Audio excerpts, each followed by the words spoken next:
Recasters is a weekly anime podcast covering currently airing seasonal anime. If you like to follow weekly releases and hear discussions about it, you're in the right place. If you enjoy series reviews and previews, then be warned. Spoiler City straight ahead.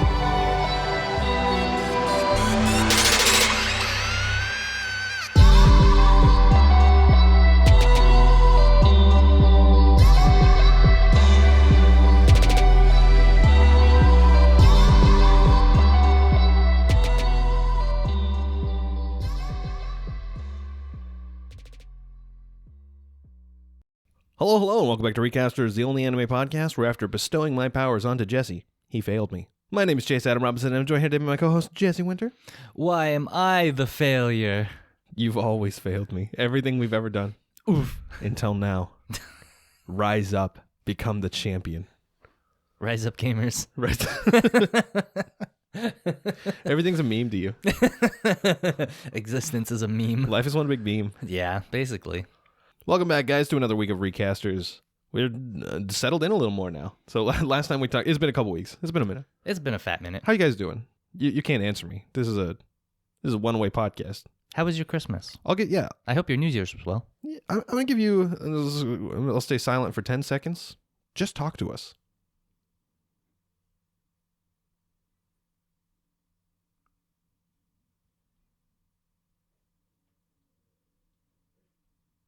You know, that's really good to hear. I'm glad things are working out for you. Wow, fantastic. Congratulations. You know, new year, new you. You got this. This is for first episode of the year, guys. Ooh, 2022. 2022.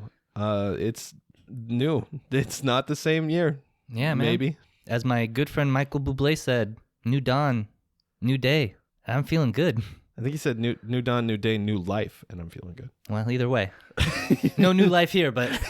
We have breathed zero new life into Jesse. So yeah, holidays were going on. We took a couple weeks off. We're back with a lot. Yeah. 2 weeks worth of stuff, approximately. I'm finally settled in at my new place all the way. Like, as all the way as it gets. I got my cat here. She's hanging out. That's like the end goal, right? You know, once your cat comes in, you've moved in. Yeah. I don't know if people saw on Twitter. Sometimes when I tweet, I feel like I'm tweeting into the void because like 90% of our listeners are lurkers, right? Like, yeah. Like if you look at our analytics, we have a lot more listeners than people we engage with. Yeah. And I'm always like, So I tweeted into the void a little bit about my cat, but 1 week we couldn't record because I had finally brought my cat over to my new place and she was not happy. And every time I fell asleep, she would meow at me because she was scared and lonely in a new place. And so like, I was just like borderline delirious. I was like, I hadn't slept in like 3 days. And I was like, I don't think I can make an episode right now. And then the next week was Christmas on our normal recording day. Yeah, Kat's doing much better now. She's hanging out. She's feeling better. She's getting used to all my roommates. She likes everyone. She's currently staring at a wall. She's doing the Blair Witch Project thing. Oh, no. If you don't hear from us after this episode, you know what happened. A sequel. Oh, man. So in the 2 weeks, I mean, they were relatively busy, but we still got some stuff that we did. We did some things. Yeah, we existed, we occurred, and we did. So this is the part of the podcast where we talk about anything and everything that interests us. If you're just interested in listening to us talk about the anime reviews, then timestamps for everything we talk about in the description below. Is the description below on Spotify and stuff like that? Like, where's the description? When I listen to a podcast on Spotify, there's like a drop down menu that you can pull up and it like shows the description. I don't know. I never look at it. It's really out of the way. Yeah. Yeah, so wherever the description may be. Timestamps are there. Does anyone read the description? I put a lot of work into that. I know, right? Hey, we put a lot of work into that. Yeah, that's true. Mostly you, but... we put a lot of work into that I do. I write a description. Jesse reads the description. He gives me a thumbs up, and then I post it. I used to write descriptions, but Adam didn't like that, so he stole that from me. He stole my one contribution to this podcast. Dude, that's my life, though. I'll be like, are you doing something? I feel like I need to do that thing. I think I've gotten better about that, but yeah. I got back into something that I took a little break from. because my roommate Spencer really, really likes One Piece.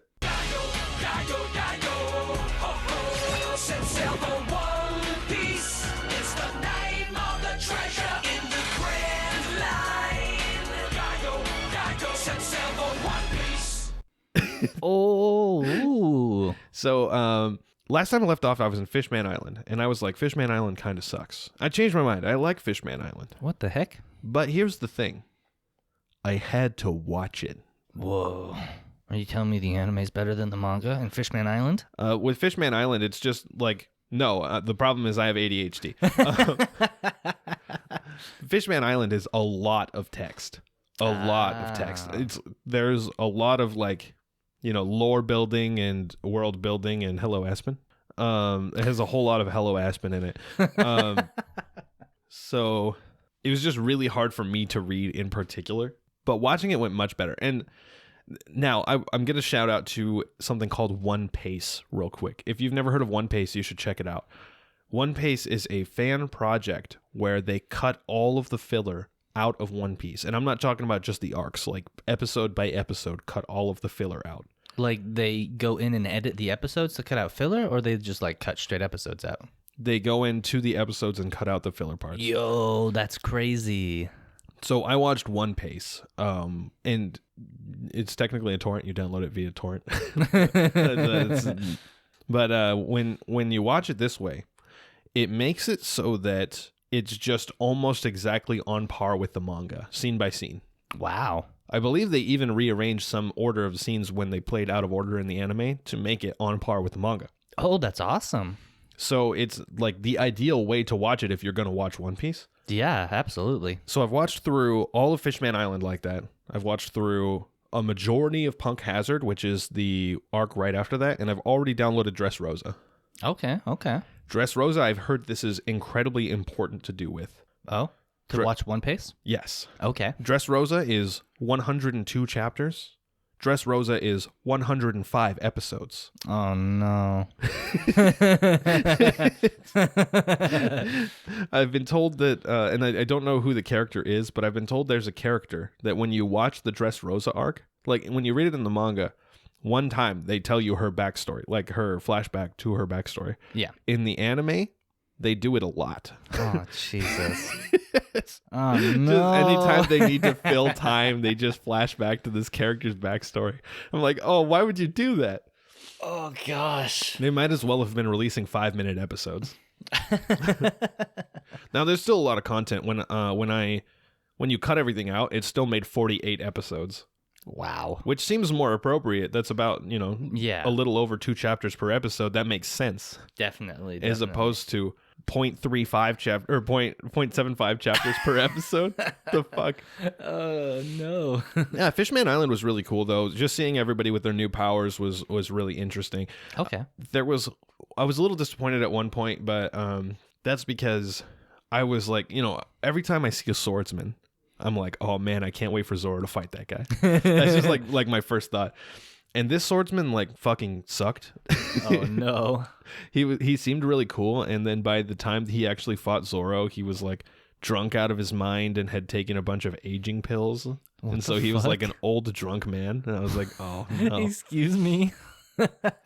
So yeah, that was a little disappointing, but it worked out just fine. All right. Cool. Basically, like, did you see Avengers Endgame? Yes.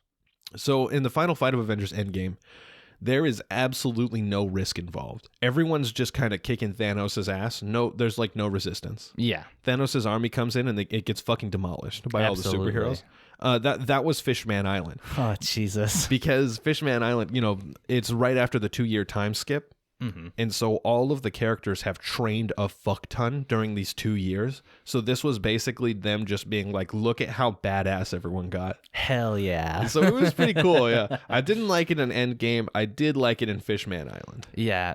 As a conclusion, not so good. As a new step forward into a new arc, pretty dope. Yeah, absolutely.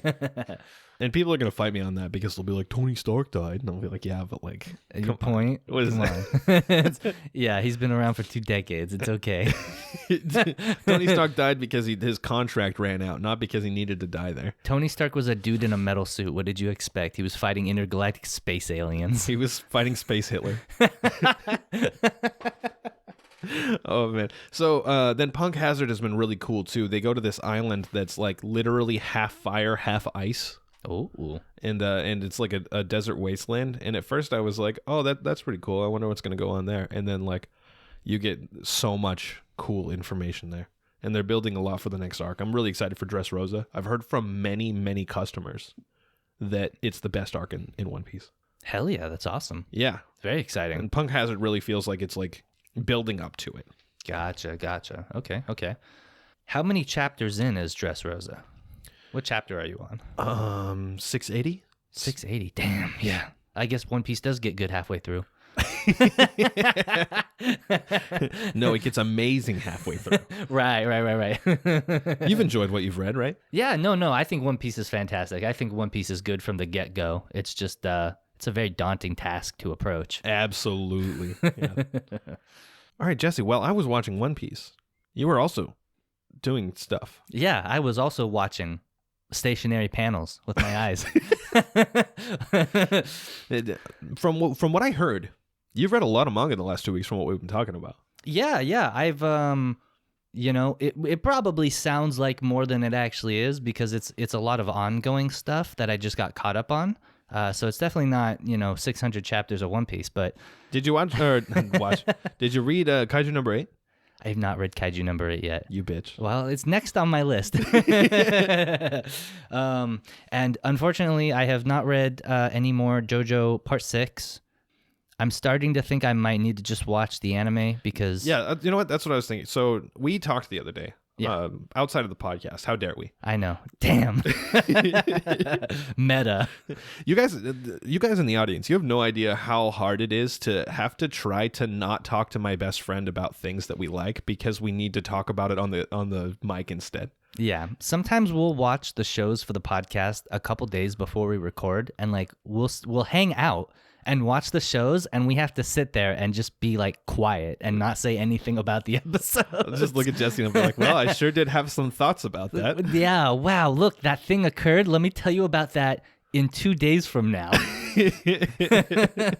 Hopefully my reaction is visceral.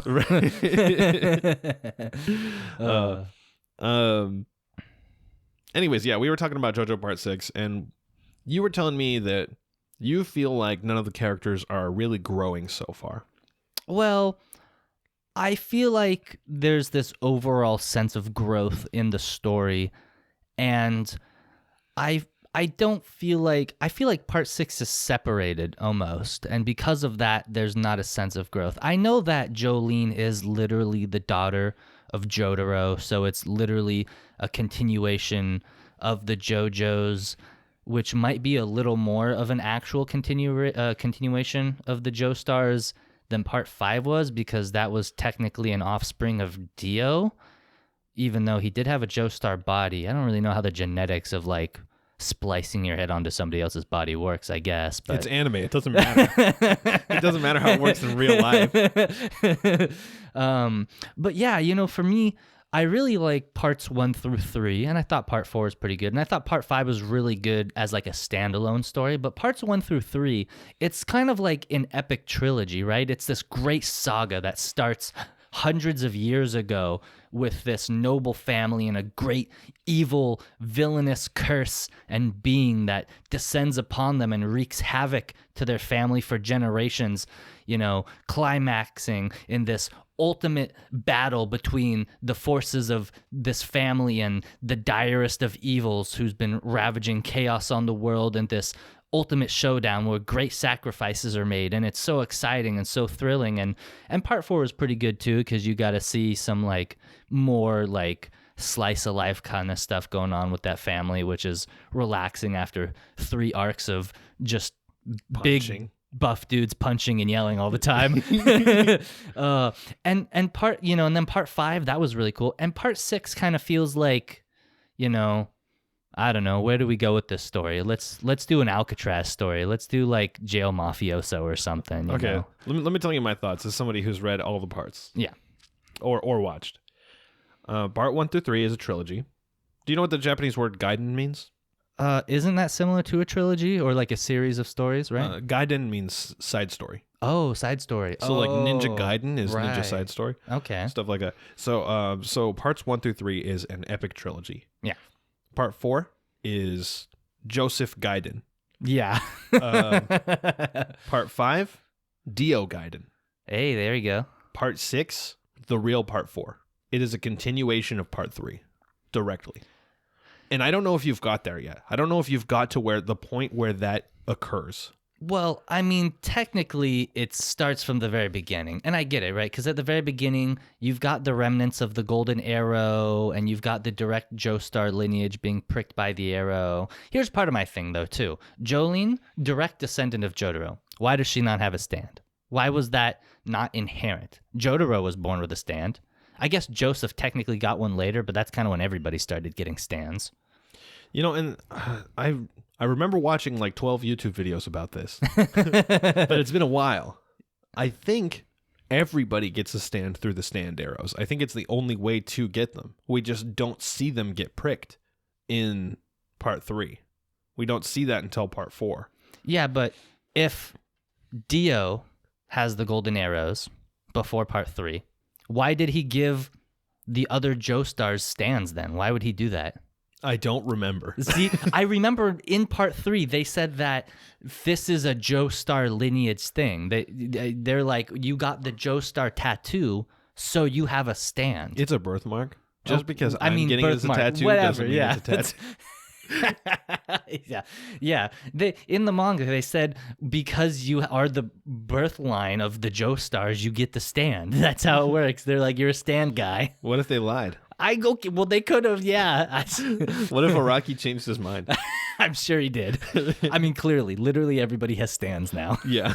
He was like, Joestars have stands, and Dio has a stand because he has a Joestar body. Just kidding. This golden arrow gives people stands. Just kidding. There's 12 golden arrows. Just kidding. There's a lot of golden arrows everywhere, all the time. People get stands because they accidentally walk on them sometimes. I was just walking through the forest and I stepped on this golden thing. Now I got a stand. Oh man, I stubbed my toe on the corner of my coffee table. Looked down. Actually, it was the golden arrow. Oh, dude. And now we have we got the CD player guy. I forget his name, dude. He's a CD player. Oh, Whitesnake? Yeah, Whitesnake. Now he just literally gives people stands. Yeah. You don't even need a golden arrow anymore. He just gives people stands. He can do that, yeah. He's just like, here's a stand.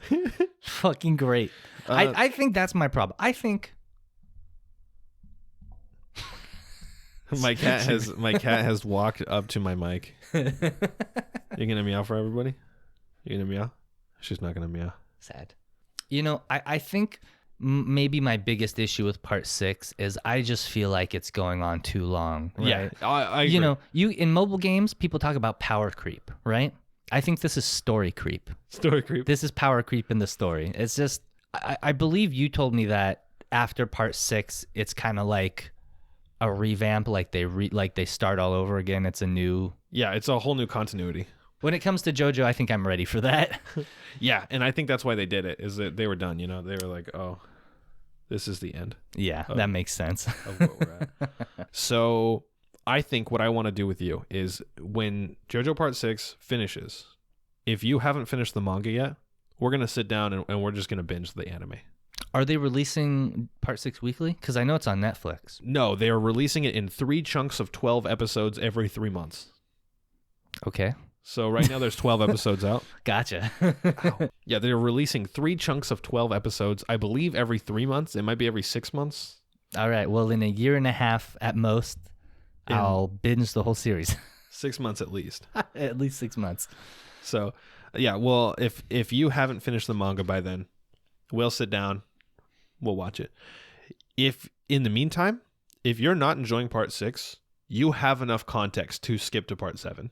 Really? You don't have to finish Part 6 if you don't want to. Nah, I just feel bad though. That would trigger my OCD. Fair. I just need you to read part 7. I'll get there. Thing. Yeah, I'll get there. I know. Did you know part 7's a seinen? Really? Yeah, so it's considered a shonen for the first 6 parts, and then in part 7, partway through, they switch to a seinen publication. Oh. So Fascinating. Yeah, part 7 and part 8 are seinen instead. Now, do you think that has to do with the changing interpretation of genres over time, or is that because it becomes a seinen? Both. Whoa. Yeah. Very cool. Well, I'm more motivated to finish part 6 now to get to part 7. Yeah, and I that's my concern is I'm like, man, I hope that part 7, I hope I haven't overhyped it for you. No, I don't think so. I feel like you haven't hyped it up any more than the rest of the series, which most of it I have greatly enjoyed. Fair enough. So, anyways, this wasn't supposed to be a JoJo segment. But it has become a JoJo segment. What else did you read? Well, we just talked about what you didn't read for 20 minutes. Very impressive, honestly. Well, let me give you a rundown of what I have been reading recently. I have become, as far as I'm aware, caught up on Jagan, which I've talked about previously. Isn't that? I thought it was over. I don't know. I don't think it's over. If it is, then the way I'm reading it has not caught up to the ending yet, because it is definitely not over where I'm at. Okay, gotcha. So maybe I'll look into that.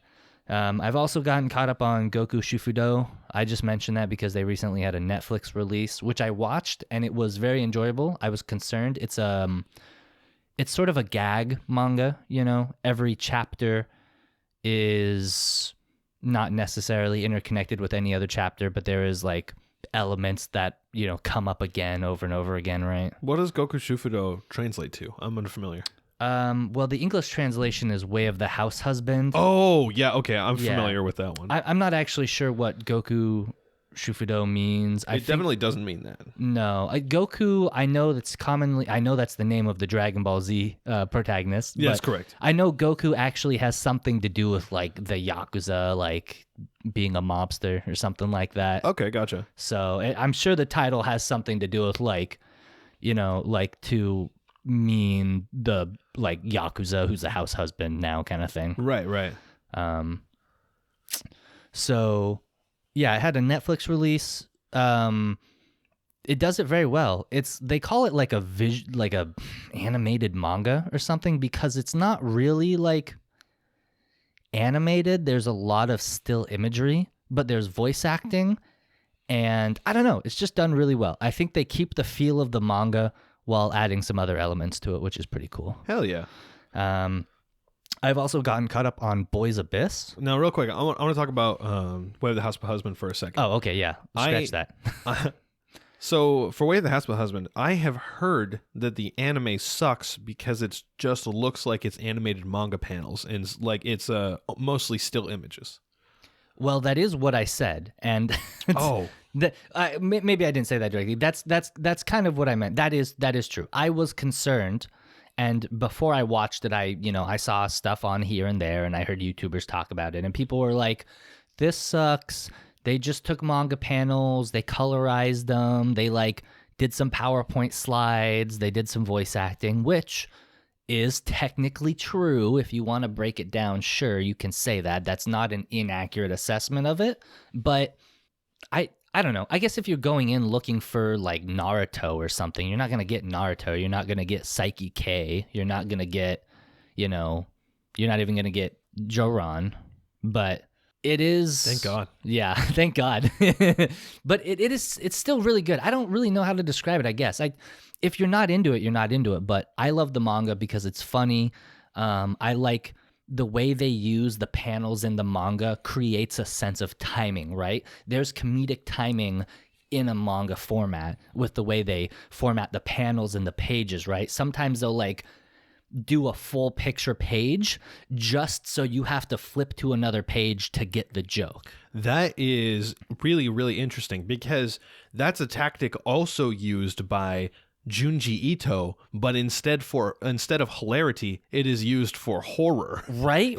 Yeah. And I love and appreciate that. I would say that Goku Shufudo is maybe, I don't want to play it up too much. I don't want to be like, oh, it's the Junji Ito of comedy. But honestly, it's probably one of the funniest manga I've ever read in my life. Okay, yeah, I'll check it out. And I think the Netflix adaptation does well. I think it's only like 6 episodes right now, but it's fine. It's all a bunch of shorts, too. That's another thing, too. It's not like 30 minutes of still frame images with voice acting. They're like 6 to 12-minute episodes or something like that. That's cool, yeah. So it's good. It's manageable. It works, I think.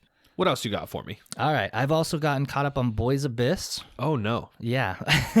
I think I mentioned that once before on the podcast, but a quick rundown. It's a very dark story. It's a very depressing story. There's a lot of emotional trauma and some very heavy subject material that they cover.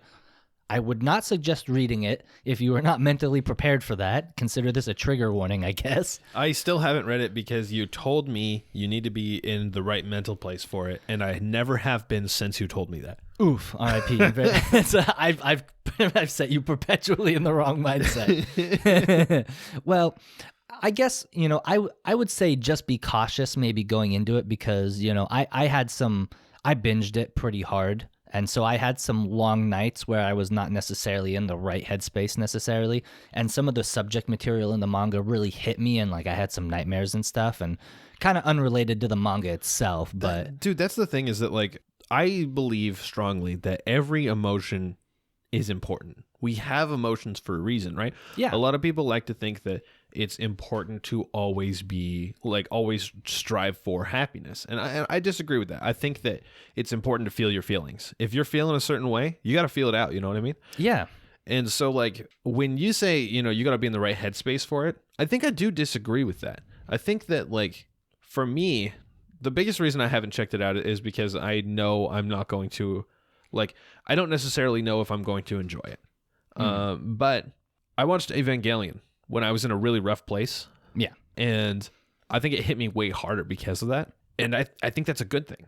I think it helped me think about a lot of things and move through some stuff, Yeah, for sure. And I had tried to watch Evangelion twice before while I was, doing better. Mm-hmm. And I didn't enjoy it at all. You make a really good point. You do make a really good point. And so every time I'm in a, on an upswing, every time I'm like, yeah, I'm feeling good right now, my first thought isn't time to read Boys Abyss. Yeah, you make a good point. I guess I'm not necessarily saying you have to be like happy or you have to be feeling positive. I guess what I want to make sure is I don't want to okay, so I'm going to be candid with the listeners for a second. I've told you this kind of stuff before, and I'm about to sound edgy, so I apologize ahead of time for that. But I have a hard time watching media and listening to music, feeling emotionally connected in the same way that other people do, right? Like some people, they'll watch a sad movie and be like, oh, that was so emotional. And I just won't get it. It just doesn't, I don't understand the emotion of it, right? That doesn't make sense sometimes. So I search out stuff that's really emotionally powerful, right? Stuff that people would be like, wow, that's really, really heavy stuff to kind of, indulge yourself in for fun, right? I do it, as a, enjoyable reading before I go to bed, right? And, I like Boys Abyss because it does elicit those very heavy emotions. It really makes you think about stuff. It really makes you think about darker but important concepts and themes. And so I guess when I say you need to be in the right headspace, I don't want to take people who are emotionally vulnerable, who are maybe in a bad spot, who are thinking about things like self-harm or something and go, oh, you got to read this manga. You're going to love it because, I don't want to spiral somebody out of control over some manga, right? So yeah, so I'd say maybe the appropriate thing to say here is you need to be emotionally prepared for what you're going to read. Yeah, exactly. To some extent, you should be emotionally stalwart before diving into Boys Abyss. That being said, it's not going to be for everyone. No, that too, yeah. It's a very edgy manga. It's a very emotionally heavy manga, and it is almost exclusively just... Imagine, the book series, A Series of Unfortunate Events? Yeah. For anybody who's read that or who knows what that series is about, imagine a series of unfortunate events, except it was written for adults who had traumatic experiences as children or young adults. That sounds rough. Yeah, it's a very rough manga, but I think it is good. I don't think it's edgy in the way that they're just here's a bunch of shock value. I think it's real people real stuff, real emotions, real story. But I think it's a really good story. I think it's very tactful in the way it's written. What else are you reading? I'm also reading Killing Bites. I'm currently caught up on Killing Bites. Oh, you told me about that one a long while A ago. long time ago. And I might have even mentioned that on the podcast a long while ago, too. I don't remember. I don't remember I don't know either. what we talked about on the podcast. I don't 3 remember what I weeks talked ago. about a week ago. Usually I'm good for a couple weeks. I can remember a conversation through like maybe a month from our podcast experience because it's got a separate folder in my head. Oh, yeah, for sure. And plus, there's only like 3-4 a month, right? So Yeah. it's only so many conversations. We try to do 4 a month. Yeah. I'd say the average is probably 3. It's probably 3. It happens like that. It'd be like that sometimes. That's how it goes. It's all about where the days fall. Yeah, exactly. So I'm enjoying Killing Bites still. It's good. Anthropomorphic martial artists using their beast powers to compete to see who is the strongest beast animal in a futuristic society where people willingly undergo surgeries to save themselves from otherwise fatal wounds or various illnesses. Sounds rad. It's honestly really cool. I heard the anime sucks really bad. I've heard the anime sucks really bad too. I've seen a couple clips. The clips didn't look too bad, but those could be the best clips. And if those are the best clips, then yeah, maybe the rest of the anime is not so good. You're like, that looked decent. You're like, yeah, that's the best part. You're Yeah. like, oh no. The coolest part of the clips might be seeing animated fights with music. That's cool. Yeah, which, if that's what you're looking for, then sure. I'm sure it's good. I mean, I read a lot of manga, right? Like manga is most of the time I don't watch anime. I read manga. Yeah. When I have my spare time and stuff, I'll like lay in bed and chew through some manga. Yeah. But I like to go on YouTube and watch fights later. Oh, yeah, me too. I love that. Or even better, I love looking up AMVs of fights. Hell yeah. Yeah. Be like, whoa, this was really cool in the manga, but let's see how it flows, though. Let's see that Flodo. Flodo is my favorite childhood gooey toy. Oh, man. That's a throwback. So if you've ever played the game, what is it? It's like Blood Rage or something like that. It was on the GameCube. I think it was on the Dreamcast too, maybe. I don't know. It was like a fighting game where your special move was transforming into an animal. I got nothing. Bloody Rage. I think it was called Bloody Rage. Sure. If you ever played Bloody Rage, Killing Bites is just the manga of Nice. Bloody Rage. It's really good, yeah. It's just like beast people beat the shit out of each other in an arena, right? Yeah, basically. Sounds cool. And the arena is a massive landscape, because manga resources, the country of Japan, built a 800 kilometer squared national park or some shit for this. Yeah. Classic. Japan, which is 4 inches long. If you've ever seen Juni Taisen or the Zodiac Wars, which was an anime that was one season and it was exclusively also beast people fighting each other, True. you will also like Killing Bites. Nice. Or vice versa. What else you got? Well, there is one more manga I've been reading. I remember one more that you listed, so yeah. I know there's at least one. Warning, I'm not going to talk about any of this, but it does have a little more adult content than some of the other ones. I mean, I guess Killing Bites does too, but it's more in the seinen fashion as opposed to the ecchi fashion. Suddenly, I'm not sure we're talking about the same thing. Oh, well, I am talking about Wakamono no Kuro. Okay, that's not Dan to Dan. Oh, yeah, I have also been reading Dan to Dan. A little bit. Not as much as the other ones, but Okay, yeah. Can you tell me what the English name for that is? For Wakamono? Yeah. Let me pull that up real quick and we can cut it together because it's a long ass name. Cool. Let me see. I'll pet my cat a little bit in the meantime. All right. She's sitting on the stool that I have my mic attached to. Gotcha. What do you mean, gotcha? You can see that. Gotcha. We're in the same place. I wasn't looking when you said that. Okay. So here's the full Japanese title. Let me throw this out at you real quick. Okay, gotcha. It's about to sound light novel-y, but this is a manga, I will assure you. It is Wakamono no Kuro Maho Hanahare ga Shinkoku desu ga Shushoku shite mitara taigu lisho shachu mo tsukaima mo kawakute psycho desu. Oh, man. I was following for a second. I was like, I think I understand some of this. And then you lost me. I just stopped listening to you. I was like, overloaded. See, Done. just tune that shit out. Yeah. Okay, so the English translation is, though young people recoil from entering the black magic industry, I found its treatment of employees quite good when I entered it, and the president and familiar are cute too, so everything is awesome. And let me tell you, that's an accurate summary of the manga. I don't even feel like I have to read it now. I think I just know. You really don't. That literally every chapter is just that over and over again. So And you're enjoying it? I'm enjoying it. It's funny and it's cute. It's not something I read all the time, but this dude, he's like, I got rejected from 59 different jobs after finishing the Magic Academy. Cute little, 900-year-old Fox president shows up and is like, hey, I've got a job for you. And he's like, whoa, what is it? And then they go there and he's like, oh no, now I'm working for a black magic company. Those are evil and necromancy and death. And the president's like, well, actually, we've kind of reformed in the last few years. Now we pay better than white magic jobs, and there's no necromancy, and you get super awesome healthcare benefits. And he's like, whoa, nice.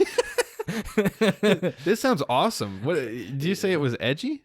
No, it's ecchi. Oh, Yeah. There's some ecchi content. There's a very interesting way that you obtain new black magic skills that I'm not gonna disclose on the podcast. We're gonna try not to get demonetized on YouTube. Yeah, By the way, we're not monetized on YouTube. we're not Anyways. monetized anywhere. Just so you know. Here's a plug. Feel free to share the podcast with your friends. We're still working on getting sponsors. Yeah, people always say word of mouth is the best way. I don't know if that's true, but it's appreciated if you want to do that, please. Thanks. Yeah, thank you so much. Thank you for listening. We appreciate it. Yeah, honestly, like, I can't believe just even, we don't have enough people to get sponsored, but we do have a sizable chunk of people. And it's really crazy to just see the number of people that tune in to listen to us bullshit for 2 hours. Yeah, I've got more people listening to me on the podcast than people I know in real life who talk to me. I would say if I didn't work at a retail position, more people would have listened to me than the people I talk to in a normal week. It's no longer true, but it could have been. There we go. Here's just, I don't have a good place to squeeze this in, so this is just a story that I want to tell from working at the anime store during Christmas. Nice. Let's go. We had a lot of parents who knew nothing about anime, so my job was, people walk in, if I see them looking at their phone and looking confused, I walk up and go, what kind of stuff are you looking for? What shows does your child or grandchild enjoy? Can you try to repeat the name that they rattled off to you? And most of the time they would show me a list and be like, ugh. But one of them, one person, a grandparent walked in, and then she walks up to me. I'm behind the counter. She walks directly up to me, like she like makes a beeline for me, and she just says, which one of these is anime?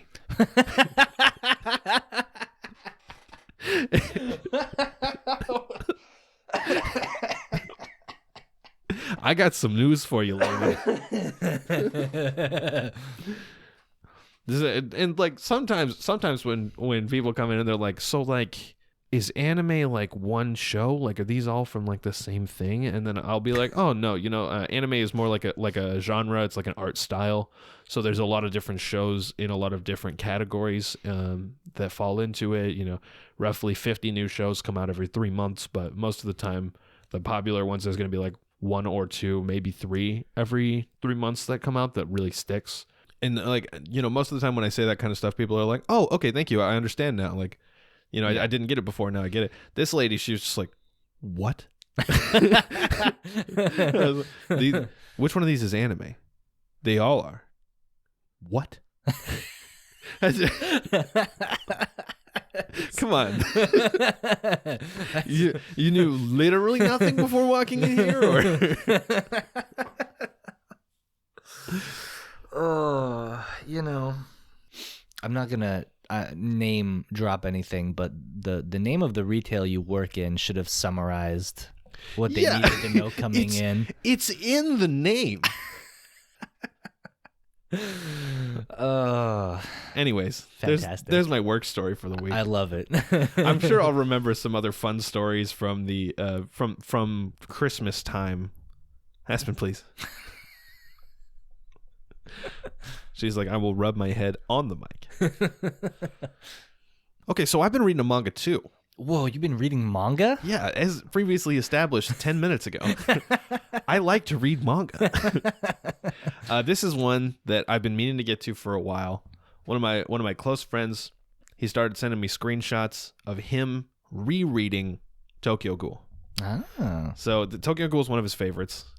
Also, shout out to Ross. I know I've mentioned it before. He did the art for our character sprites, our little dudes on the Recasters cover. Yeah, thank you very much, Ross. They're very dope. I love them. So he's the one who got me to read Tokyo Ghoul. And so he was like, yeah, I'm rereading this. I love this manga. It's been a while. And I was like, oh, shit, I've been meaning to get to that for a while. And the reason I'm reading the manga is because I like manga. But the reason I'm reading the manga is because Tokyo Ghoul, I would name it in the top 10 most marketable anime. It is one of our bestsellers. That's fair. That's fair. I'd say it's probably like, pretty low on the 10, probably like, 9, but still.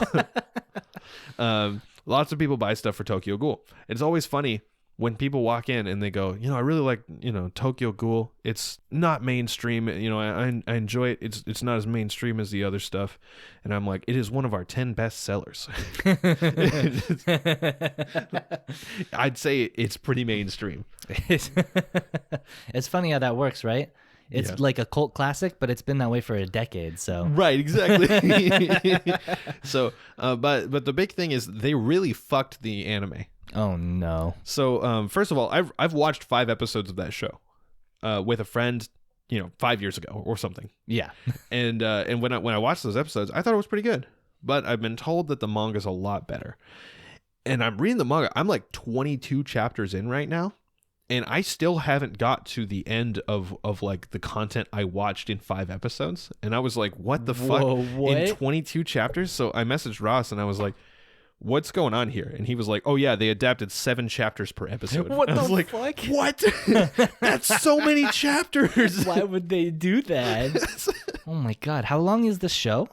It's like 24 episodes. Oh no. This was a mistake. And then originally they caught up to the manga. And so season 2 does its own thing. What the fuck?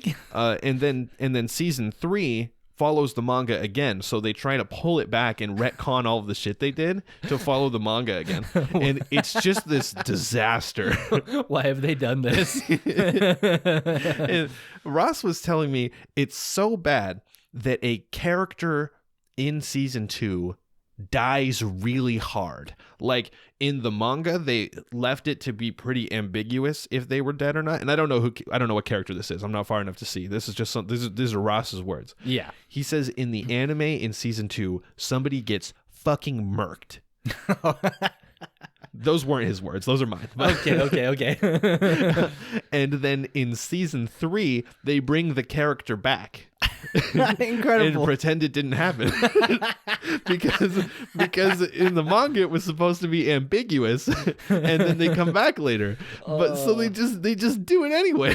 Dude, it's like the producers for the anime talk to the mangaka and they're like, okay, we've caught up. We need some facts on what's going to happen. And the dude's like, yeah, well, I think I'm going to kill this character, but like, don't go too hard on that. Don't be too strong on that. And they're like, okay, kill a character. Sounds good. They like fucking pop his head or something. Oh man, Tokyo Ghoul is real good though. It's really interesting so far that like, we haven't talked about this yet. Yeah. This is going to be in a couple minutes. Okay. But Platinum End? Yeah. You know that show? Yeah, I know Platinum End. Are you familiar? I am familiar with Platinum End. I believe I could be mistaken. You know Mirai? Yeah, I know that guy. He's kind of a bitch. Yeah, I hate that guy. Small spoilers for Platinum End and stuff we're going to talk about soon, but by the end of the mid-season, he doesn't unbitch. Yeah, he's still a bitch. And where I'm at right now, Kaneki, the main character, also still a bitch. But I know for a fact that he does unbitch because of all of the merch I sell. Very nice. Thank you, merch. Man, interesting stuff. So I'm excited to read more Tokyo Ghoul. It's been interesting. I've only been reading it for like probably 3 or 4 days just in my like little bit of free time here and there. But Okay. Yeah, I'm planning on reading the rest. I think it's like 300-ish chapters total. Oh, that's not too bad. Maybe a little less. Gotcha. Well, maybe I'll pick up Tokyo Ghoul too. Kaiju number 9 and Tokyo Ghoul next on the list. It's Kaiju number 8. Kaiju number 9's a bad guy. Oh, Kaiju number 8. Kaiju number 9 is in Kaiju number 8. Oh, gotcha. Isn't Kaiju number 9 also something else? No. Oh, okay. It might be, but I don't know. Why did they have to make the name of this manga a generic Japanese word? That's incredible. Yeah, thanks. All right, we have one thing left to talk about here. We got to talk about 86. Oh, yeah. We got to address 86. Yeah. So we have some bad news. Depending on your stance. Okay, I'm going to start off just by saying that we've decided not to cover the rest of 86, or at least the rest of it right now. We might talk about it again in the future, but yeah. The cut and dry of it is the rest of this season, there will not be 86. I think this is the rest of the season. I think this is our season finale. Is this our season finale? I'm pretty sure, because Platinum End ended, Mieruko-Chan ended, and Demon Slayer is continuing through the next season. Okay, well. And 86 also ended. So what I meant was, this episode, we will not be talking about 86. By the way, guys, welcome to the season finale. That's how fucking busy we've been lately. Jesse didn't even realize we were on the season finale, and I forgot to mention it at the start of the intro. Dude. On a week-by-week basis, I don't even know what's going on. I'm just fucking lost. He just shows up and we talk for a couple hours. I mean, honestly, though. So 86 has delayed its final 2 episodes until March. And we've seen this before. In our season 0, we talked about Azure Lane, and Azure Lane did the same thing. Why did we talk about Azure Lane? That's a great question. Who knows? Yeah, well, we picked it that season. So Azure Lane. Wait, so 86. What's the difference? So 86 has delayed its final 2 episodes, and this doesn't seem like a big deal at first, except the thing that really bothers me about this is the reason that the last 2 episodes were delayed, as far as I've been informed, what I was able to find online, is that the reason these last 2 episodes are delayed is because in Japan, they ran out of televised time slots and couldn't air the last 2 episodes. And the reason for this is because they released 2 recap episodes this season and 1 episode where they recapped things and then pushed the toys. And that really fucking bothers me. It's like I get it. The show was really popular for the first core. It sells really well now. But also, I feel like they've gone too deep. They've gone too far with the whole merchandising thing, and the show's quality is dropping as a result. Yeah, I'm on board 100% with that. I think they probably got too big ahead. They were like, we're blowing up, time to make lots of money. Wrong maneuver. Yeah. So when Jesse and I sat down to watch the final episode of 86, and we found out that the final episode was episode 22 because 23 and 24 are getting delayed for 3 months, we decided just to not bother. Yeah. I mean, and the thing about these recap episodes they had too, right? I get it. You could do recap episodes sometimes, right? Maybe you do a 12 episode first half of the season. Then the next season is coming around, so you get the second half of the first season. You drop a recap episode to be like, hey, everybody who needs to get caught up or something. Like, that's cool. They didn't do that. They dropped a recap episode 2 episodes into part 2 of season 1, and then they dropped a recap episode 2 weeks later. That's an exaggeration. I think you're wrong on both accounts on the timing of that. I think they did it like 6 episodes in first and then 9 episodes in. But yeah, same shit. Yeah. Yeah. It doesn't. This is a 24 episode anime, and 16 episodes in, they do a recap episode, and then they do another recap episode. Yeah. Why is that necessary? And then they push the toys. Yeah, and then they push the toys. And stuff. This could all be problems, with COVID-19. It's possible that they're like, they had to change the way they were doing the animation and they needed to put something out in the meantime, or like they got behind on their work and they needed to put something out in the meantime. And I totally understand. If that's the case, it happens. Shit's hard right now. People getting sick left and right. Yeah, sure. I get that, definitely. And I want to respect that. And Japanese culture is different than American culture, very clearly, if you delve into it at all. So I can't expect them to do things the way we do things, but I would have at least liked for somebody like, maybe even somebody on the Western side, maybe like Funimation, to like come out and be like, hey, things have been hard for everybody. Production has been tough. Episodes are going to have to get delayed. In the meantime, we'll do these special recappy episodes just because we don't want to leave you guys without anything, but we don't have a full episode we can put out. I'd be like, okay, cool, thanks. Yeah. Instead, they were like, here's a new episode this week, and we started watching it, and it's a recap. And then we look online, and we're like, what's going on? And nothing. Nobody says anything. I think one of the times they were marketing it, the recap episode, as a special. Yeah. that was the one. So they had 2 voice actors and some announcer guy, and they watched a recap. They sat in a theater room, and the 2 voice actors and the announcer guy did a reaction video to a recap of 86 and then pushed toy merch, and they called that a special. Yeah. Especially boring. Yeah, please. This is the kind of special you do at like a convention panel. Right. This is not a mid-season special episode drop. Man. Yeah, and so on top of all of that, this portion of the season, part 2 of season 1, has also just like the direction it's gone is so much less enjoyable to me than the first part. And I fucking love part 1 of 86. The first 12 episodes, or actually I think it was only 10. The first 10 episodes are very, very good. Yeah. But after that, the tone shifts, the plot shifts in a certain way that like I do plan on finishing this show. I will watch the rest of it, and I hope that it continues to be, as good as it was. I hope that the direction that it goes is good still. But I did not find these last 10 episodes to be great. And I'm really in the same boat with you. I know I've talked well about this portion of season 1 for 86, and I'm not taking anything I've said back, but I do feel conflicted. I feel like there's a good story in there, and there's good plot, and there's a lot of cool things they could have done, but it's been diluted, and it's been bogged down with unnecessities, whatever that word is, non-necessities.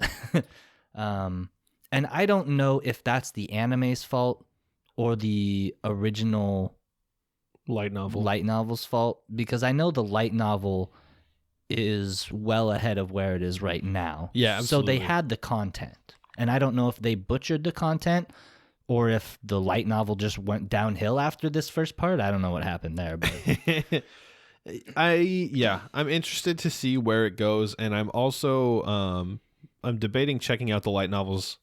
I always think I have more free time than I do. I definitely don't. But I'd love to see the differences, so I might check it out. Yeah, and I'd really like to read the light novel too, because in the second part of season 1 here in 86, let's be real, there's a lot of talking. They do a lot of world building. I mean, we go to a whole new kingdom, so I get that, but lots of exposition does not make for a good anime. That's absolutely true. But, writing is lots of exposition, so maybe it works in a light novel. Yeah, and obviously... Obviously, I want to say if you did enjoy this portion of 86, that's totally fine. It wasn't for me, and that might not even be true. My expectations might have just been changed by the fact that the tone in the shift in tone was so drastic. I really enjoyed the first portion, but if the first portion didn't exist, would I have enjoyed? Fucking God. Would I have enjoyed smacking my phone off of the table and making a lot of noise? If the first portion of this season didn't exist, would I have enjoyed the second portion? It's entirely possible. I don't think I would have, but it is possible. And by the way, small disclaimer, if we have not made this clear after 2 years of doing this podcast, this is all our opinion. This is all completely opinion based. I do not purport to be some sort of cinematic, some sort of story master, as you can tell by my robust vocabulary there. This is all purely the opinion of some pleb on the internet who likes to watch anime in his spare time. So I've listened to about 1,200 video essays, and as a result, I have no idea what I'm talking about. This is the product of that. yeah. Yeah, and then again, we don't really know for sure what was going on with the studio, and by that I mean we don't really know. Like Jesse and I, Yeah. it's entirely possible that they said some stuff that we didn't see. The level of research, I mean, we speak and read Japanese to an extent, so that gives us a little bit of an advantage when we have to look up things like that, but we still only do so much. I'll be honest, I don't spend all my waking time looking up updates for every anime from every studio. So, if this is a problem, if there's problems going on and they've already addressed it, then that's great to hear. I'm glad they said something about it, and I wish I did see. So I'm sorry to everybody in advance if this is my fault and I didn't see something. Yeah. If we're just big dummies, then oof. And we still love the show, and I'm glad I bought the figure that I did. I'm glad I bought the model kit. Yeah. I'll probably continue to buy model kits. Regardless of how terrible their product pushing was, I still really like their product. Damn, I'm a consumer. They got me. Oh, and that's about all I have to say about 86 right now, which is like the length of a normal discussion about 86, but we talked about the concept of 86 instead of what happened in it. Yeah, just like our discussion with me not liking or me not having read JoJo. Yeah, Jesus Christ. We're powerful people. I don't like being negative is the thing. Like it's genuinely like I'm a pretty positive person. I like to talk about the things that I like more than the things I dislike. Yeah. So when I have to say stuff like this, or when I feel like I need to say stuff like this, because obviously I didn't have to say it. We could have just been like, we don't want to watch it anymore. Yeah. But I feel like that's not a good enough, that's not a good enough description for the audience. Yeah, and I don't feel like that's unfair. an appropriate way to approach it either, right? I mean, I know I just said that this is all our opinion. We're just some plebs on the internet, but you still shouldn't just be like, yeah, fuck this show. I'm not talking about it anymore. I know we promised we'd talk about it, but we're done. Yeah. So, we're going to try to see if we'll talk about it again in the future once they finish airing the season. We may or may not. I'm not going to, it's with our track record, I'm not going to hold us to that. Yeah, exactly. That's why I said we may or may not, because we suck at following through with stuff we said we were going to do. So I try not to say that we're going to do stuff anymore. We'll hope to do it. And with that, please enjoy the episode. Next up, we got Platinum End, episodes 11 and 12, the season finale. The mid-season finale. It's not the season finale. Mid-season breakpoint. Dude, as soon as I said the season finale, I was like, wait, no. Our season finale. Which is news to Jesse. Yeah. All right, so honestly, so much happened in these 2 episodes. I feel like a lot happened, and it still only feels like an episode's worth of stuff. Dude, poor Hajime. He was poor. That's true. Okay. You got me on that one. Yeah, poor Hajime, dude. So we were presented with several villains in these couple episodes. Quite a few villains, in fact. Okay, my favorite thing about this is, we talked originally about how Metropolitan is definitely a Chunibyo. Yeah. And then we kind of backtracked on that a little bit. We're like, no, he's got a plan. He's big into the, he's doing the light thinking, 12 steps ahead, chest, Lelouch stuff. And then he was like, I'm the final boss. Fight my minions. Okay, Chunibyo. What? and there was a point when, Mukaido's like, I'm gonna go drop off my kid and my daughter, and then come fight you. And he's like, yeah, I want you at full power when you fight me. And just like, what the fuck is wrong with you? Yeah, dude. Just shoot him. You just had a dude kidnap this guy's wife and daughter to be a hostage so you could trap him in an encasement where you could kill him. And now you're like, yeah, save your wife and daughter. Take them back home and then come fight me.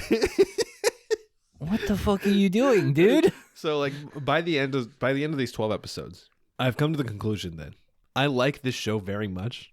And also, the show is garbage. Yes. I'm going to agree with you. And I'm going to say that I think I felt that already for a little bit. So I'm glad you're hopping on board. This is not a new development. Oh, man. I love this show so much. And the characters are all so stupid. Here's one of my favorite things, right? Mirai is like, I'm never going to kill anybody. But he did. Yeah. In the first episode, when he told his aunt to kill herself. Yeah. And she did. And you can't even use the excuse like, oh, he shot her with the red arrow, so she acted on her own, for him, as opposed to him, like, forcing her to. But then later in the series, Mirai is like, even if I red arrow somebody, I'm not gonna make them kill anybody. It's like, well, too late for that, buddy. Not only that, we get to the point in this episode where Hajime sacrifices himself for Mirai, right? Yeah. And then Mirai's reaction is, everybody's like, if you had just used the white arrow, he wouldn't have had to die. You could have killed the bad guy and he would not have had to die. This is your fault for hesitating. And he has like this moment of, oh my God, this is my fault. And I thought he was going to that was the turning leaf, right? That was where he was going to be like, people are right. I have to kill the bad guys to make sure the good guys survive, right? Yeah. And then by the end of that episode, or at least the one after, I can't remember the order of events, but by the end of episode 12, he has resolved to once again never kill anyone. And I'm like, excuse me? Yeah. He has decided that in whether it was intended to be or not, what has turned into a death game battle royale, he has decided to take the pacifist route. It's like, he was like, oh my God, it's my fault that Hajime died. And then he was like, I've never killed anyone. And I never will. He's like, because I didn't kill them, Hajime died. So Hajime died because of me, which means I've never killed anybody, and I resolve to continue not killing.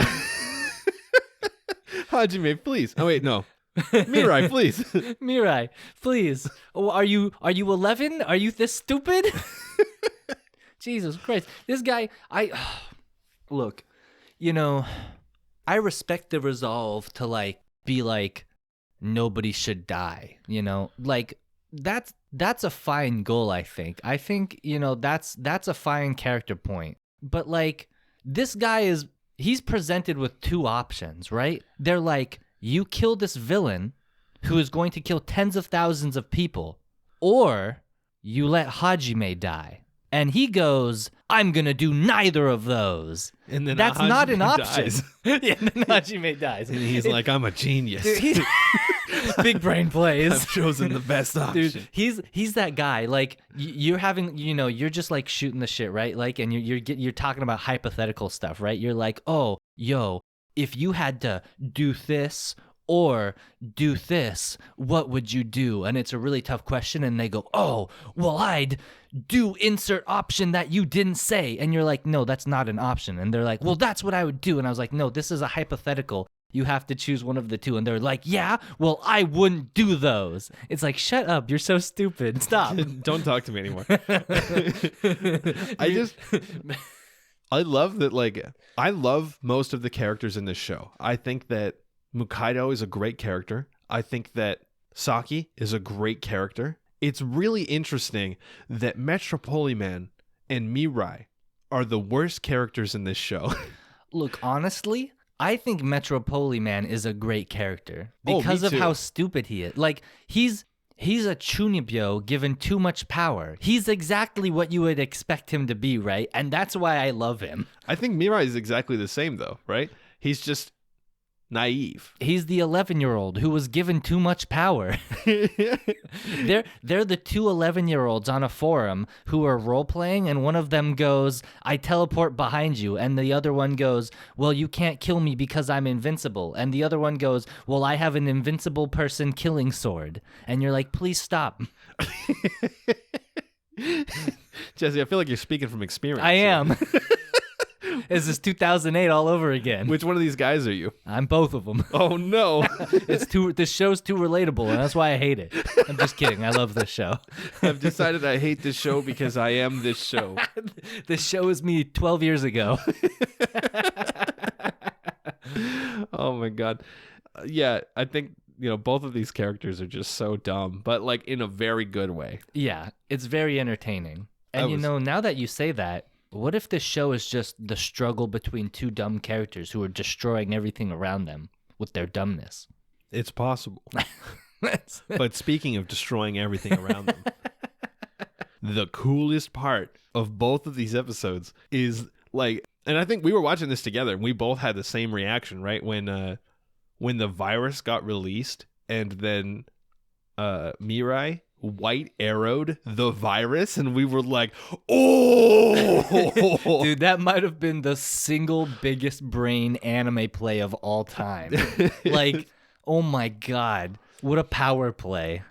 I like the way his brain works though, where he's like, I have to find a different option. Like, instead of the show, instead of what Death Note did, where Death Note, Light was all about killing people to make the world better. Mm-hmm. And Mirai is the opposite, where he's constantly being presented with ways to kill people and finding ways not to. Instead of finding like Light, he found ways to kill people. That was what he needed to do. He got the names. He, fucked around and found out. Yeah, he fucked around and found out. There are different ways with like the different like Shinigami eyes and stuff like that. Yeah. He made sure to constantly be looking for new ways to find out how to kill people. And Mirai does the exact opposite, where they're like, you got to kill this guy. And he was like, I'm going to find out how not to kill this guy. And if you think of it this way too, like even the characters around Mirai are like that exact opposite of Death Note too, right? Because like Misa was all obsessed with Kira and him killing for justice and all that. And then Light used that to use Misa, for like the Shinigami eyes and all that, and he used her to accomplish his goals. While on the other end, Mirai is like, I actually really love Saki more than anything, so I want to do everything in my power to not invade her space, not get in her way, not make her do anything. Yeah, which is cool. Yeah. The red arrow triangle that they did, right?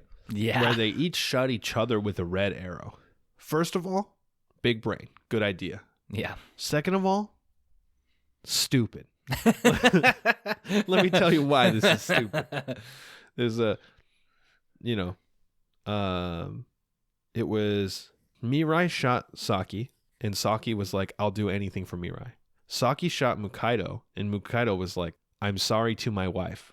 Yeah. And then Mukaido shot Mirai, and it did nothing. And what I mean by that is this has absolutely influenced none of what Mirai did moving forward. Mukaido had literally zero influence on anything. Mirai's resolve to do the pacifist run is so strong that when Mukaido at least 4 times said, kill the villain, Mirai said, nah fam, don't think so. So it was like the only thing that Red Arrow did at all was make Saki love Mirai more. And Mukaido say, sorry, wife. Yeah. For what reason, I don't know why. Sorry, wife, I love somebody else now. Temporarily, I promise. But not enough to recognize that I still love you. It's like, look, that's not how the red arrow works, and we all know that. We have not seen the red arrow work like that one time. It has always gone to the most extreme lengths. Yeah, and we're like, this was just Mukaido being like, eh.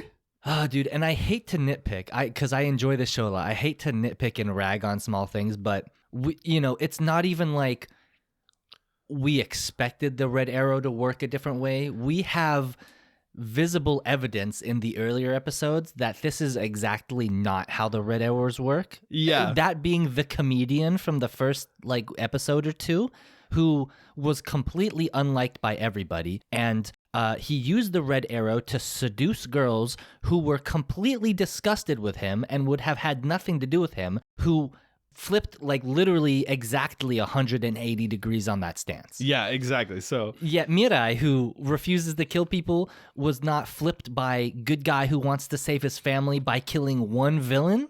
Okay. Nah, fam. No, Mirai's fam. too strong. Mirai's too strong. His resolve to be happy and not kill anybody is so powerful. Man, yeah, it was a little frustrating watching that, but like I get it from a storytelling perspective. It's like, well, we needed them to be red arrowed so they couldn't get red arrowed, and also we needed them to fight in a certain way, you know, like. But I don't get it from a story perspective. This was supposed to be Mirai's chance. He could have turned a new leaf and shot Dr. Lady. With the white arrow. I assume that's her villain name is Dr. Lady. Yeah, she's like Dr. Evil, but Dr. Lady. Oh, I like the bomb guy whose name was Bakumatsu. Yeah. Which is like, I believe that roughly translates to explosion guy. Yeah. Or it's like the explosion thing. Yes. Fantastic. Very on the nose. Thank you. Also, on that note, we have Hajime, who began a new life thanks to the angels. Yeah. Hajime being the Japanese word for like go or start. Yeah, the beginning. Yeah, the beginning. Oh my god. And Nirai's name means future. Yeah. He's the future. That's how you know Fantastic. he's going to win. Yeah. He's already God. You know what? And Saki means before. Oh no. So she's going to die before Mirai Ah, jeez. because he's the future. And she's also his life from before, right? Oh, Jesus. Because they were childhood friends and stuff. You know what? I didn't realize how on the nose every name in this show was until right now. So on the nose. What the hell? Oh, man. Oh, I don't know no. what Mukaido means. You'll have to hit me with that one later. Yeah. We'll do some research probably. I don't even know what Metropoliman's real name is. We don't, yeah. Haven't they said it like one time at least, right?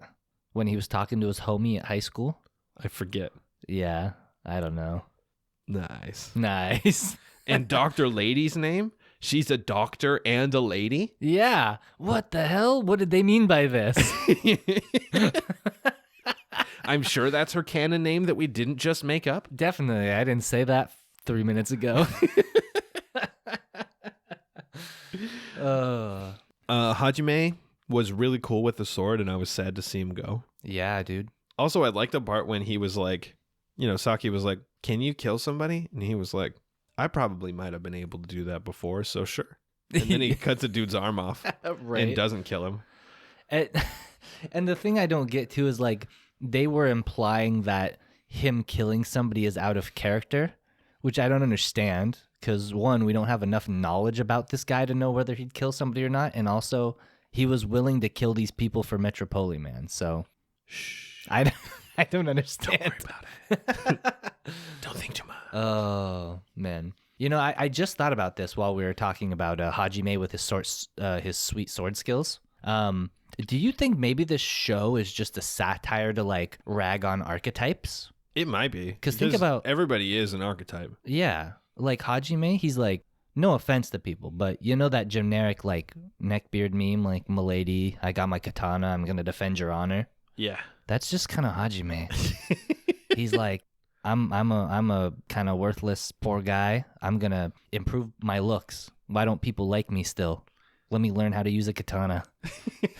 Excuse me? What did the author mean by this? He meant touch grass. Touch grass. Oh. He says, if you are this man, Touch grass. touch grass. Go have a conversation. Make sure it's not with Metropoli, man. Oh, God. This guy teams up with the Chunibyo. Oof. No, I do love Hajime, though. I think he was a really good character. Oh, no, yeah, I love Hajime. I think he might have been my favorite character in this whole show so far. He was in the show for like 3.5 episodes, and they made him the best character. He's also a JoJo character, too, so. You're right, yeah.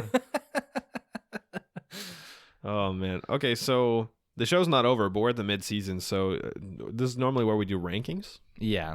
How you feeling on this show right now? I'll give this show I'll give it a 7 out of 10 Hajime Katanas. That's decent. That's decent. Yeah. I think it's a very enjoyable show. I'm having a good time with it. Is it groundbreaking? I don't know about that, but it's got great animation and really good sound, so... I think I'll give it 7 white arrows out of 10. I'm Nice. with you. I think we're looking at a 7 out of 10 show. It is entirely serviceable, very fun. I'm glad we watched it. Absolutely. A very solid, probably something that'll stand out comparatively to the rest of the season. I do think that Platinum End is a show, like, sometimes you watch a show and you're like, I'm never going to think about this again. I don't think that's true with Platinum End. I think Platinum End is probably going to be in my mind for a while. I'm going to be thinking about Platinum End for a long time.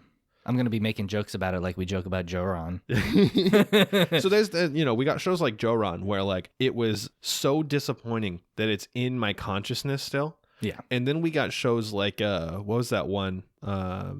Mr. Love, Queen's Choice. Oh, yeah. Where it was so forgettable that I think about it once in a while to remind myself that I don't think about that show. Yeah. And that's all I got. Out of those 12 or whatever episodes, there's like 2 scenes that very specific real life instances will make me remember. Nice. Yeah, so 7 out of 10. Currently, out of all the shows we watched this season, should we rank 86? Theoretically we should. Okay, let's rank 86 real quick. Okay. It's the season's not over. We'll still rank it. Alrighty. Oh, here's an important distinction. Are we gonna rank, since it's technically all season 1, the whole show overall, or are we just gonna rank this half? Let's do both. Okay. I want to hear your ranking. I know we already ranked part 1 separately, but I'd like to hear your ranking for part 2. Your ranking overall, and then your ranking for part 1, just that one. Okay, gotcha. I think this will be fairly easy. I'm gonna say, well, do you want it in that order? Yes. Okay, so my part 2 rank is gonna be 6 out of 10 AIs. Okay. My overall ranking for the show is going to be 8 out of 10 Headless Reapers. Cool. And my ranking for part 1 is going to be 9.5 out of 10 86ers. I think my ranking is for part 2. I will give it 4 annoying lollies out of 10. Whoa, who are you referencing?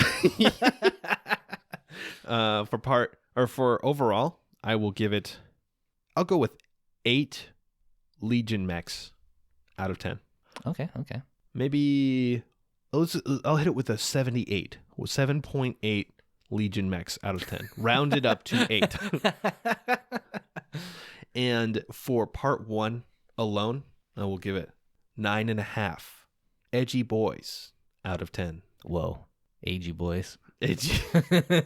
Wow. Yeah, well, our rankings are pretty similar. I can't say I'm terribly surprised. It does make sense that you've ranked the second half of season 1 so low, but man, I mean, 4's pretty low. I know it's kind of fallen apart, but the show still has great audio, great visuals, great animation. Yeah, I'd throw it a 6 if I didn't dislike watching it. That's fair. That makes sense. I think for me personally, like my enjoyment of this portion of the show overall pulls it down to a 4, but if we were just talking like objectively, I think a 6 is totally fair.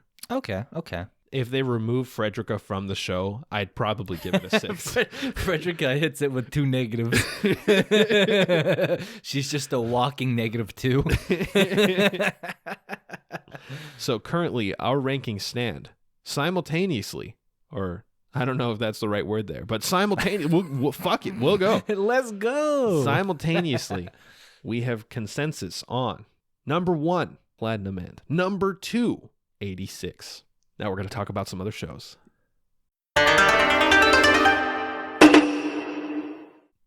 Next up, we have Demon Slayer Season 3, Episodes 2, 3, and 4. This is probably true. What? Because it's, I don't know, some places still have it labeled as Season 2. Some places have it labeled as Season 3. I don't know what's correct.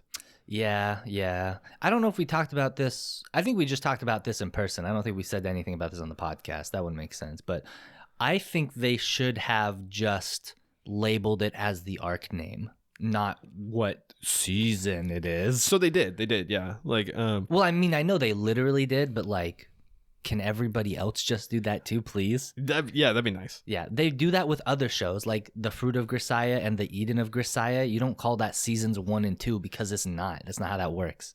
And then, like, in some versions of the app, Crunchyroll names it by different seasons depending on what language you're watching. Yeah. So season 2 of Demon Slayer is the Portuguese dub of season 1, right? Like, yeah. It's like, what? And the Mugen Train movie is season 27. Yeah.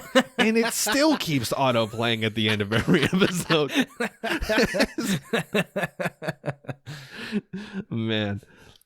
That pissed me off a lot while we were watching the Mugen Train arc, but it's still annoying. You're trying to take me backwards. I was going to say, if anything, it pisses me off more because it's like, I have already watched you twice. Please stop. You know how many times I've watched the first 4 seconds of the Mugen Train movie? Like 9. More than you'd like to count.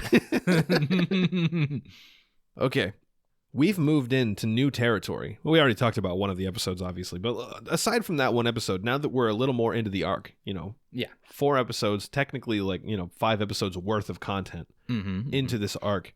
How you feeling on Demon Slayer?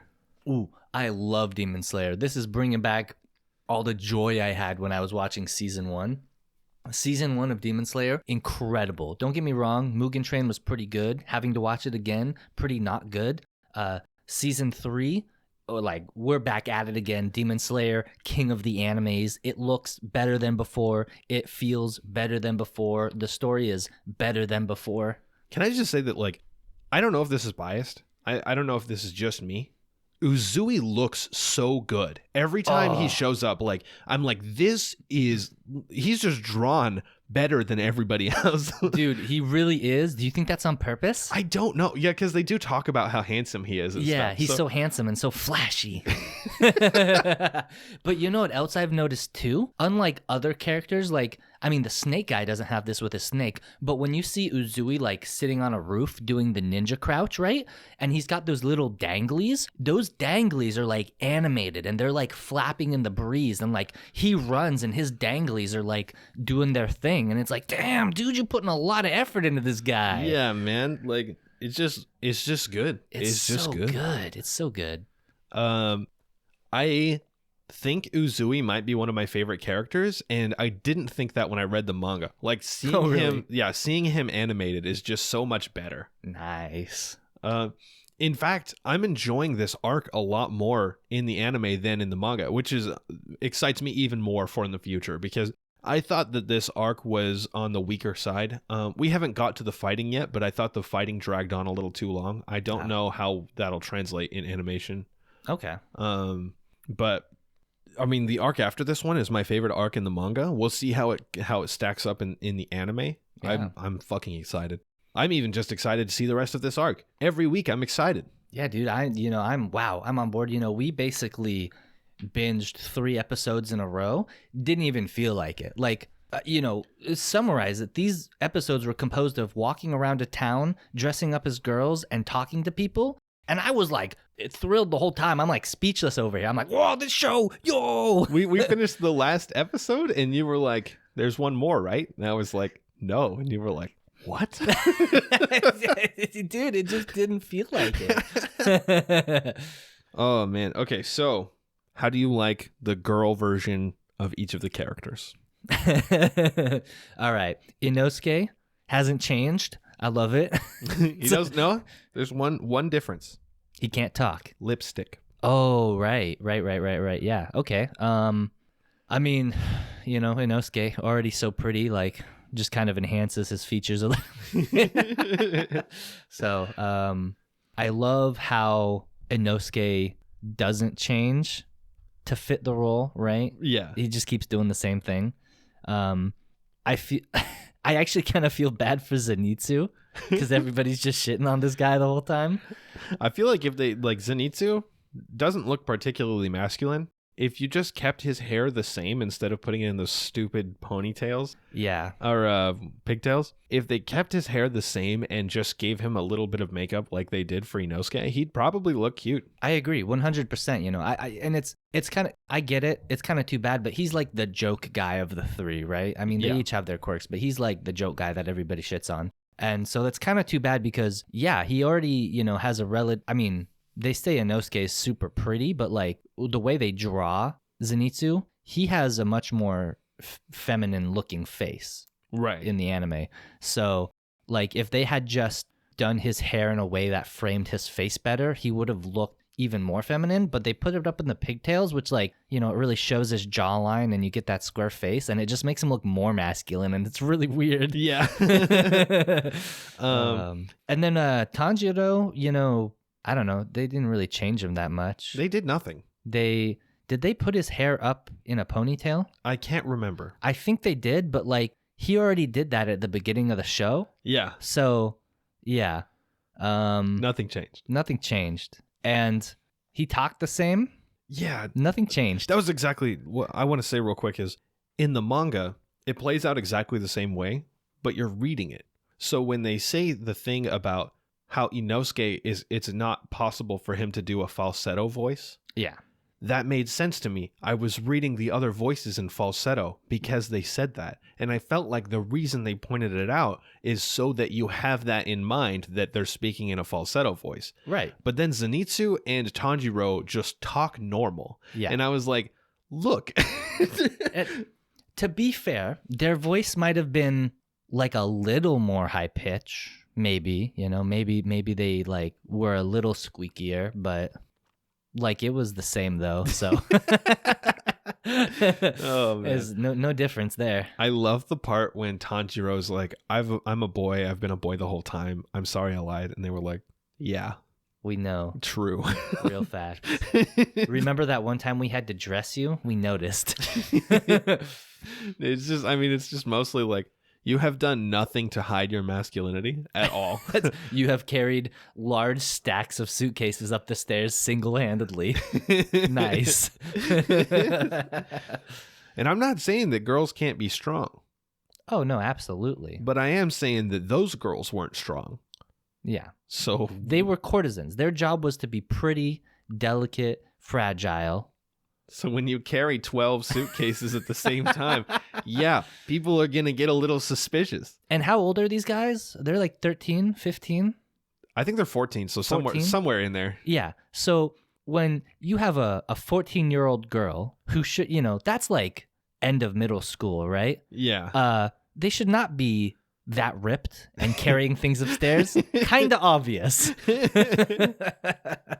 Man. Also, like, you know, we saw Tanjiro being strong as hell and stuff. We saw Inosuke not talking. What did we see Zenitsu doing? Fucking rocking the shamisen. Yeah, buddy, dude, he was jamming out. God damn. That part was so much better in the anime than the manga because it's an instrument. Yeah. It's like Makes sense. every time people are like, yo, you should read this manga, it's about a band. And I'm like, Why would I read that? yeah, I don't want to read that. I want to hear that. Right. You can tell it's not actually about the music when they say read the manga about a band. Yeah. It's like, But like some people really do enjoy that. Yeah, no, there are good ones for sure, but But not for me. yeah. Probably. And I've never tried. Not rocking out on the shamisen. The shamisen? Not a manga Beautiful. instrument. Fuck. Hey, for those of you who don't know, we use the shamisen. Oh, yeah. No, we use a koto. Oh, you're right. We do use a koto. My bad. I did look into buying a shamisen Shamisen would be pretty dope to have. after that episode. They're like $700. Holy crap. I don't have that much money right now, like No. spare. Yeah, I no don't. I can't thanks. just throw that at a shamisen as much as I want to Dang. because they sound so cool. They really do. And I think they're only 3 strings. I think they're 4 strings. Dude, just same as ukulele, easy. Yeah, dude. Basically, it's a ukulele with a super long neck. A Japanese mandolin. So Uzui has 3 wives.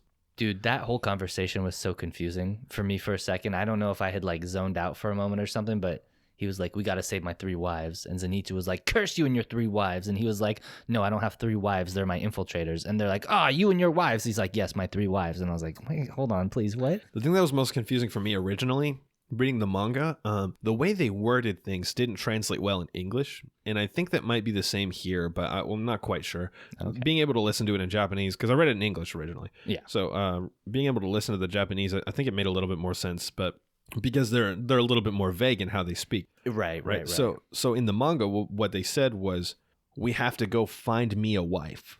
Yeah, they said that in the show too. That's it. And then Zenitsu was like, this isn't urgent. We shouldn't be looking for a wife for you. And he said, no, we have to find my wife. All 3 of them. And like the whole exchange is like, you said find me a wife. That is not the same thing as find my wife in English. Yeah. However, in Japanese, it might be. Yeah. For all we know, he could have, I mean, okay, yeah, I was watching this show. I'm not necessarily always processing the Japanese because I'm also trying to understand the show fully. So he might have said, I don't know, maybe I'll re-listen, but he could have just said like the noun for wife and then the verb for find, right? Right, yeah. Because they try to simplify their sentences as much as they can, so. Yeah. And I think that's what was going on there. Probably. But it was like very confusing once translated. You could have done a better job on that. Yeah, definitely. I mean, he could have said like, we got to find wives. There we go. And then they would have been like, what do you mean? Why were you trying to drag us out here to get married or something? Yeah. Yeah, maybe. Yeah, it's something like that. Yeah, I don't know. Either there we way, go. Translator tip number 1. Yeah, we're professionals. We've done no translating. We do a podcast where we occasionally criticize translations. Classic. The critics knowing better than the professionals. How are you feeling about the villain so far? Dude, I'm loving this villain, and I'm definitely not biased by my interest in blatantly evil demon women. Dude, I love her. She's super cool. Like, okay, so first off, I love that this whole arc seems to be about like ninjas. Like everybody's a ninja. Yeah. I mean, when you see her in her like demon form, she looks like a ninja. And it's super cool. It's a super awesome demon form.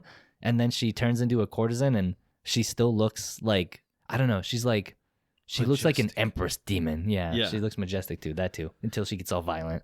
And even when she's violent, she's got those like tentacle things that come out. Yeah, it's just her sash. Yeah, her sash is tentacle weapons. It's pretty cool. Yeah. We were talking about this outside of the podcast because we suck at being podcast hosts. But, oh no, we talk about things we enjoy in real life. We were talking about how it's just really cool in Demon Slayer that every single demon is so unique. Yeah. You know, I mean, sure, in anime, right, you get the boss in the arc and they're unique and they got their thing. But, you know, like in One Piece, every boss is different, right? But every boss is like, I have a melee weapon, or I have a gun, or I have a fruit that makes me go oingo boingo. Right. Like Zora always fights the sword guy. Yeah. You know, Sanji always fights with his legs. Like they're always going to, like they often get matched up against the same kind of archetypal enemy. Yeah. But in Demon Slayer, they're like, my sash is a whip that sucks people up, and this guy plays the bongo drums, and this one guy uses Reddit likes and dislikes to change gravity. Oh no. That's a powerful tool.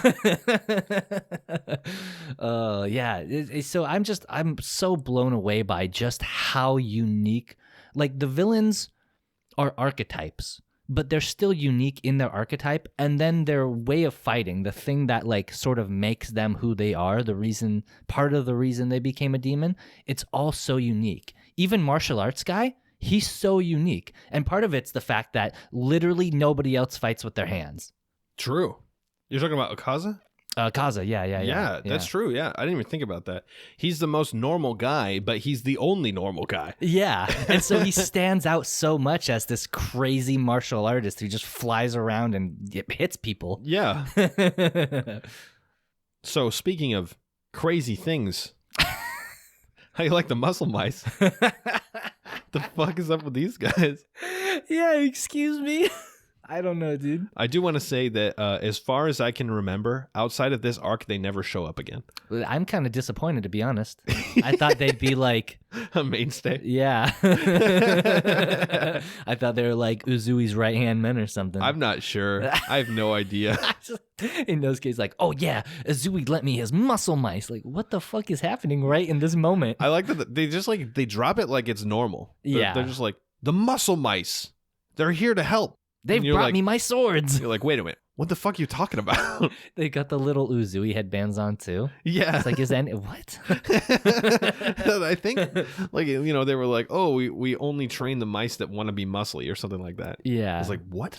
Yeah, what are you talking about? Excuse me.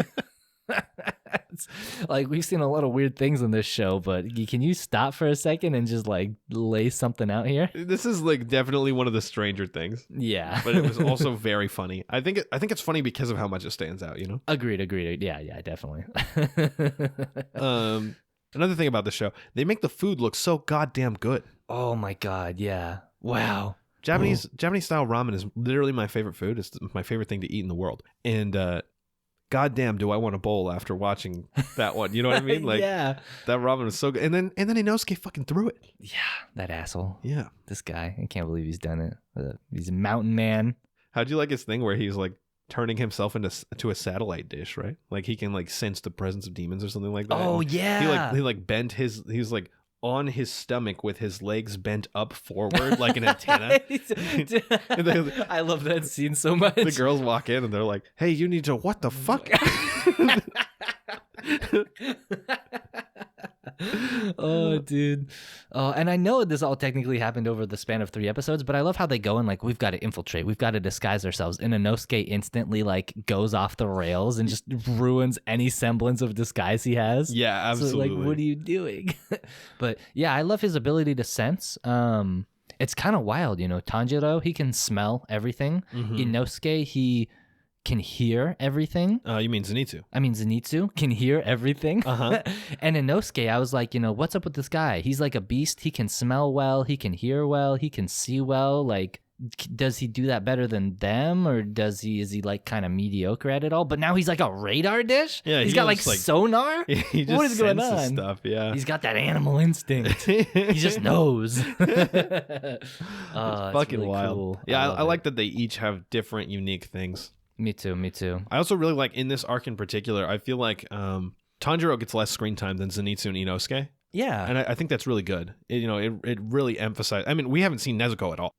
Yeah. I was actually thinking about that during the end of the 4th episode where he kind of starts fighting the demon. You know, I was like, wait, where's your box been this whole time? Did he have the box the whole time? It's just I don't know. I don't know. It was like gone. I was just like, where's Nezuko? And then he starts the fight and he has the box on his back, and I was like, oh, what?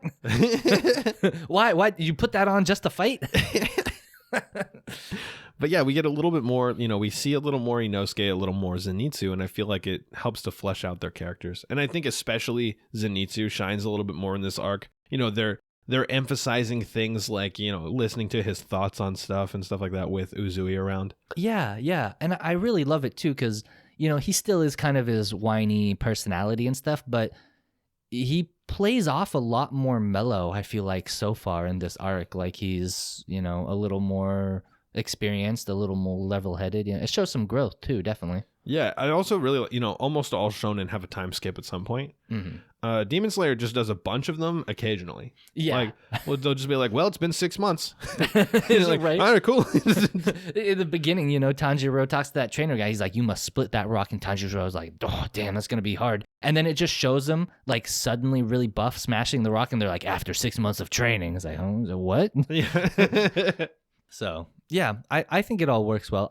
So far, I really like the flow of season 3. I know I already talked about it not feeling dragged down or the episodes like just flowing into each other well, but the whole like rhythm of how things occur and are presented in this season, I feel has been really exemplary, right? Like it doesn't feel like unnecessary things are introduced, but it doesn't feel like they only focus on one character necessarily, you know what I mean? And Yeah, absolutely. it's just I'm just amazed with how well balanced it is, you know?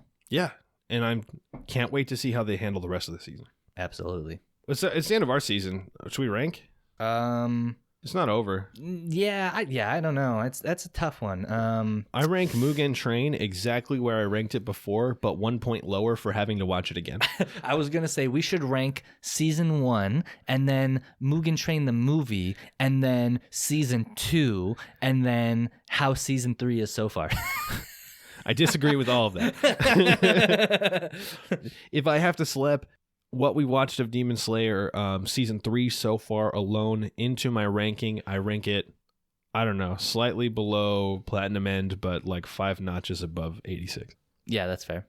Yeah. I give it 9 out of 10 demons. You know what? Maybe slightly above Platinum End. If we're talking about just the Entertainment District arc, I'm gonna rank it slightly above Platinum End. Oh yeah. If we're talking about having to watch Mugen Train again and then the Entertainment District arc, slightly below Platinum End. But if we're talking about Mugen Train as if I had never seen it before and then also the Entertainment District arc, I'll put it like 6 notches above Platinum End. You know, even if I didn't have to rewatch Mugen Train, thinking about season 1 and seeing how good season 3 has been, I just think Mugen Train was the worst. That's probably true. So I think The thing is that while Mugen Train was not necessarily as good as season 1, I fucking love Rengoku.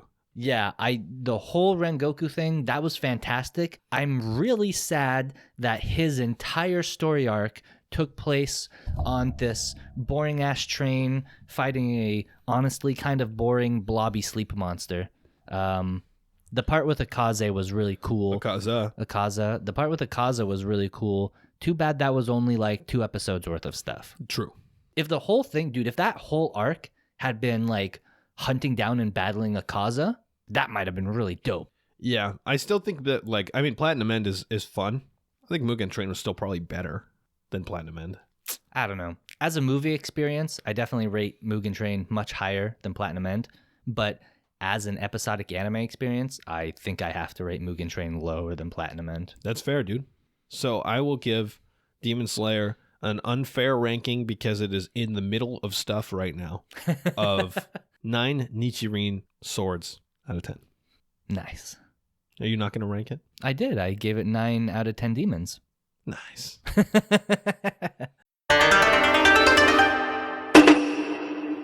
Next up, we got Mieruko-Chan, episode 11 and 12, the season finale. Finale.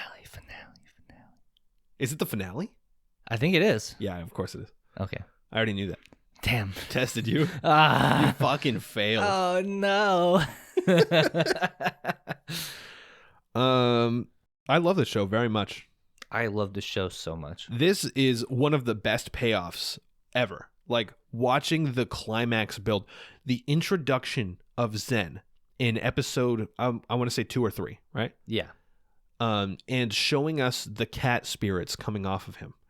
And then the reintroduction of him as a primary villain a few episodes ago, only to build tension over time and then to find out he was never a bad guy in the first place.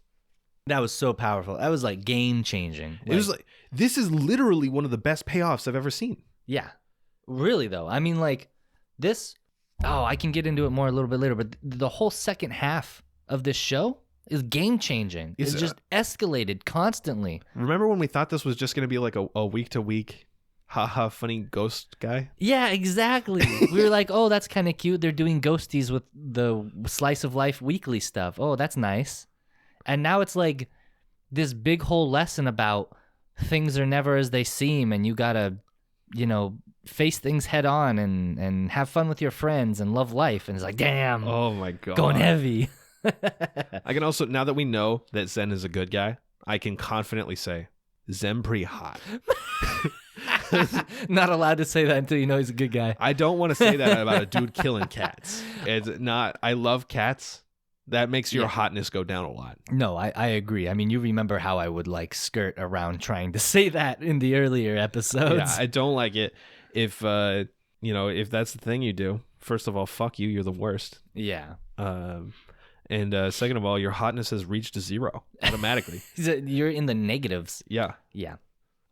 So yeah, now that he's a good guy who loves cats, actually, And saves them. he's the best. Adorable. I love it so much. How did they take this character that I fucking hated so much and change him into somebody I fucking love? They just whipped us 180. Help. This show's too strong. Oh my god. And like at first they show us his background story, right? Yeah. And I'm sitting there and I'm like, I don't fucking care how he got here. All right. Like, show me his background story all you want about how he started killing cats, and it's not going to make me feel any more sympathetic for him. And then I was fucking wrong. Damn, dude. I mean, yeah, really. I was in the same boat, like they're showing that backstory, like how he got there. And it was just making me more angry, right? Like when he drops his thing and he breaks his bento box and the cat walks up and then they flash back to the modern times. I was like, this fucking guy, I had to kick his ass. Dude, and like the framing is so good because obviously every step along the way, they're reinforcing this idea. They want you to think that, but they build it in a way so that when you find out that he's not the one killing the cats, it also makes just as much sense. Oh, it's man. like, oh man, I It's actually so can't crazy. stop gushing about this. This is one of my favorite things. Dude, really though, absolutely. I'm on the same boat, and it's like I'm shocked. I'm mind blown, I've been watching anime for a long time. For almost multiple decades, I think now. Yeah, actually for multiple decades now Holy I've been shit. watching anime. I didn't realize that was true until you said that, and I don't like it. Oh man, and it's like I feel pretty jaded, right? Like I know anime. Like maybe I haven't watched all the animes that everybody knows about, right? But I've experienced a lot of anime and what anime is, and like I can watch a show and be like, here's this trope, they're gonna do this, oh, that reveal was kind of surprising, but they built up to it and that kind of stuff. This show, with this whole Zen being a cat loving good guy twist, has legitimately thrown me for a loop. Like I'm glad to admit that I am actually completely surprised. I did not see that coming at all. They built it up so well until the very last minute, and I'm like, oh my god. Yeah. Oh, very powerful. I will recommend the show to everybody I've ever talked to that enjoys either horror or slice of life. 100%. Absolutely. If you like either of those genres a little bit, you're gonna get recommended this show. By me right now. Also, he never killed his mom. That was something we were like, oh, he killed that lady. we're like, he killed cats, he might as well just kill his mom. So when we find out that lady, it's just her like clinging to life as an abusive mother trying to shelter her son even more, it was like, fuck. Yeah, that's harsh. That's sad. I think it was really powerful also that like Miko, like the first two uses of her gods were not her choice. These were things that happened. Yeah. And this one, she went out of her way to make sure that this thing knew she was seeing it so that the gods would kill it, which maybe angered them because they seem pissed now, but that was also a dream, so I don't know if it's true or... But I think we saw the gods kind of appear near the end of the episode, actually, as she's like walking down the street or something, right? Yeah, I think so. And they looked kind of angry, or... They also did a lot of chit-chattering after they shot up that mom ghost. True, yeah. They did speak in another language that we don't know. know. By the way, I remember distinctly getting upset that there was no translation over something that they said a few episodes ago when I was like, that was clearly Japanese. I was wrong. That wasn't Japanese. I was just wrong. Well, that's true. They're not speaking Japanese, but I think it's kind of almost like Simlish, right? Where if you listen, you can hear that they used Japanese, but they've like rearranged it and done some effects or something with it, right? Yeah, but you're not supposed to know what they're saying, so I got mad over nothing. Yeah, definitely. No, you're not supposed to know, so. My apologies to this wonderful show.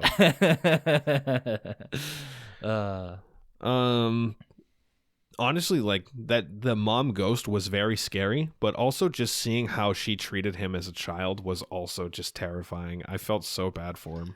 Yeah, really. It was all very scary. I mean, that's like, that's kind of a theme in Japan, the parents who are so harsh on their kids to do well and be perfect, but this was like amped up to the next level, right? Absolutely. And part of it might have just been the atmosphere, the fact that this is actually, indeed also partly a horror show, so that could have amplified it too. But yeah, it was they just did a really good job making you like feel gross about it, in my opinion. Yeah, absolutely. Yeah.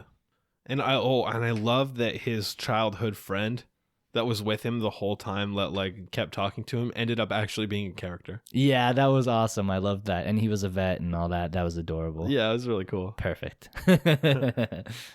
Man, and Miko is such a good protagonist with just like all of the stuff. I feel like because the show is so focused on her in particular and like her thoughts and feelings, that like showing this roller coaster of emotions and how she changes over the course of just these last few episodes is so impactful. Yeah, I agree, and they do a good job of balancing it so that she's not just like monologuing all the time, right? You see it in her actions, you see it in her interactions, and you hear her thoughts sometimes, and she has grown a lot, and she doesn't, even though they like literally almost exclusively focus on her all the time, she doesn't feel like she's focused on that much, if that makes sense. Yeah, because she's quiet. Yeah. I mean, we see Hana do more things than her.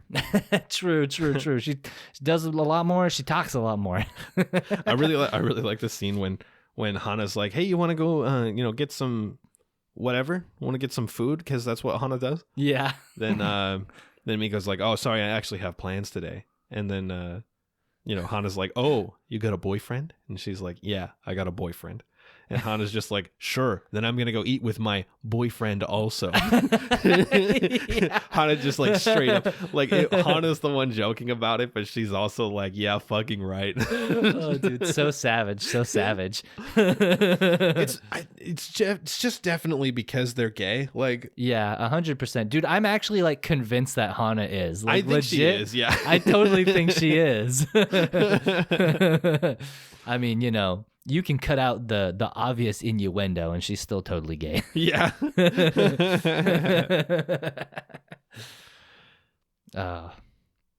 Dude, so those god spirits, do you think they're going to be antagonists? I'm not sure.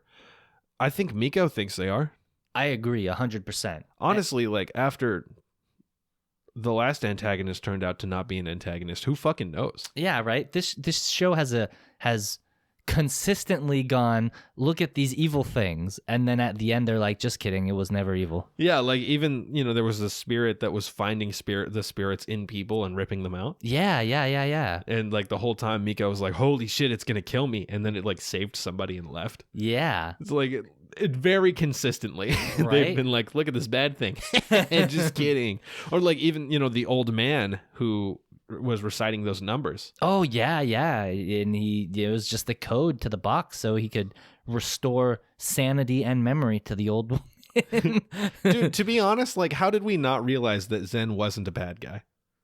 What do you mean? This guy literally had hundreds of like dead cat spirits around him. Yeah, and it was also the fourth time that they had subverted our expectations and shown somebody wasn't a villain. Well, I don't know. Yeah, I don't know what to tell you. My senses have been dulled by all the other anime out there these days. You make a good point. How do we not know? We should have known from the start. Damn, they played us. They did a good job though. Like they did a really good job framing it. Yeah. Yeah, absolutely. And I really like how they have hammered home this notion that just because things look spooky, it doesn't mean they're bad, right? There are obviously some bad evil spirits like the mom ghost and the barrel ghost and the kid ghost, fucking balloon kid. Yeah, balloon oh my kid. God. Yeah, what the hell was that? Jesus Christ. Anyways, but then we've got like those cat spirits, and they looked like they're spirits with a grudge, right? If he killed the cats, they're spirits with a grudge, they're malevolent, but they were just the souls of these cats he tried to save, and they were just hanging on. And if anything, maybe they were there trying to like ward off the mom spirit or something, because she would show up and they would like go whoosh and fly away. And then when the mom spirit was killed, they all left and one of them became a cute little spirit like the Yakuza guy had. Yeah. So yeah, I think I gotta think that these spirits, their look maybe more is based off of emotion. Yeah, that's what I was thinking as well. Yeah. So I'm really interested to see what they do with that, you know? Yeah. Also, speaking of the cats, these guys don't have very creative names for cats. The first cat they named was Nyansuke, and the second one is Nekomaru. It's like, look. You gotta give him a cool masculine name. Although I did like the part when Zen adopted the cat, right? And he's like, no, Nekomaru, come back. And he walks out and he's like, come on, Mocha. Let's go. Come with me, Mocha. He's like, you just changed the name. Yeah. Is he gonna be all right? Just ignore him.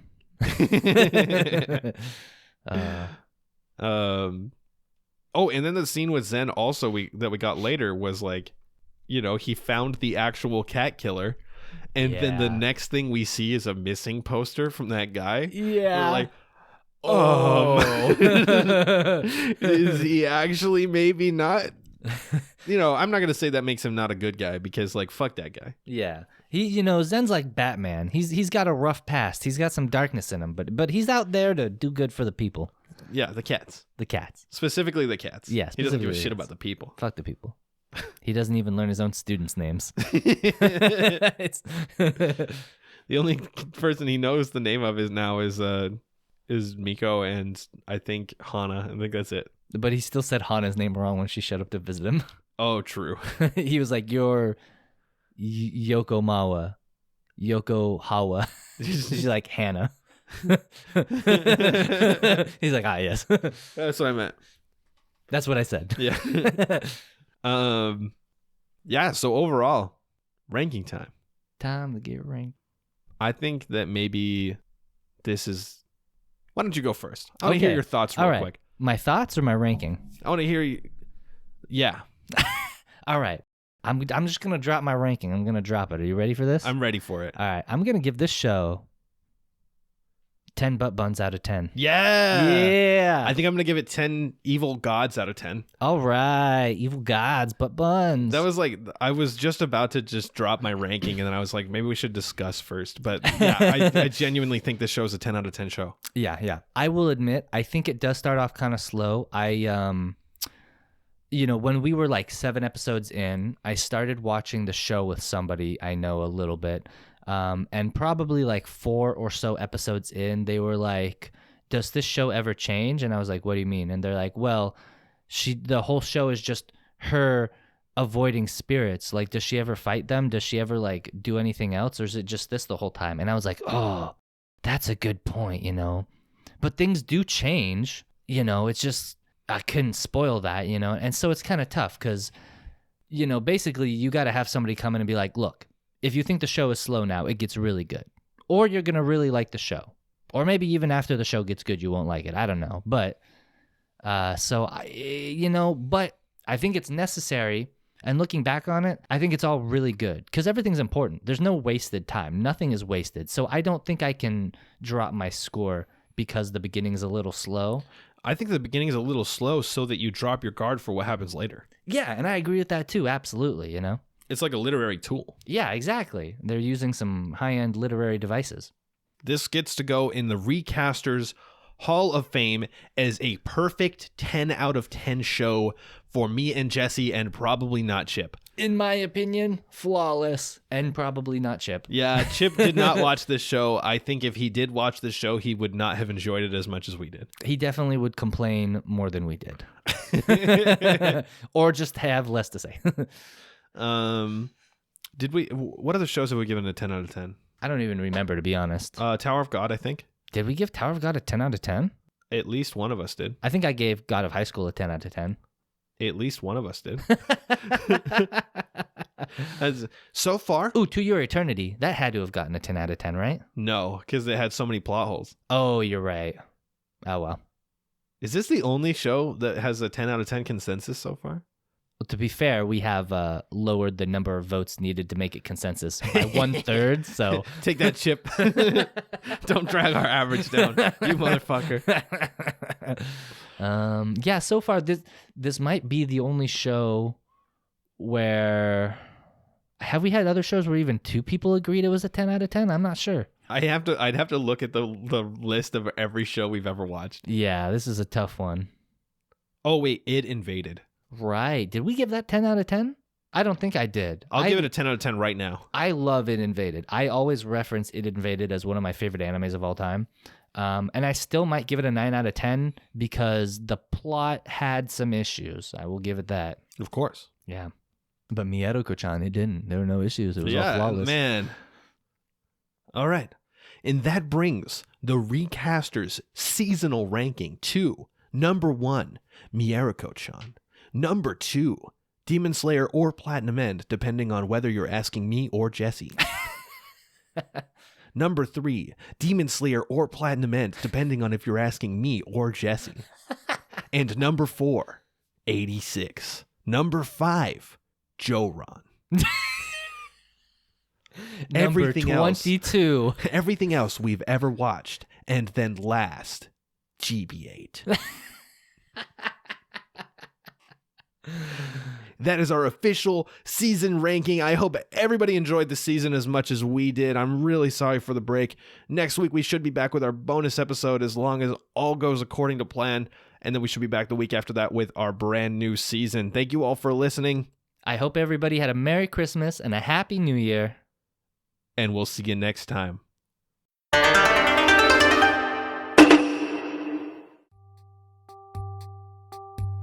Thanks for joining us for this episode of Recasters Anime Podcast. We hope you had as much fun as we did.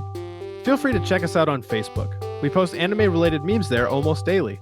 Let us know what you think of the current anime season, or even just say hi.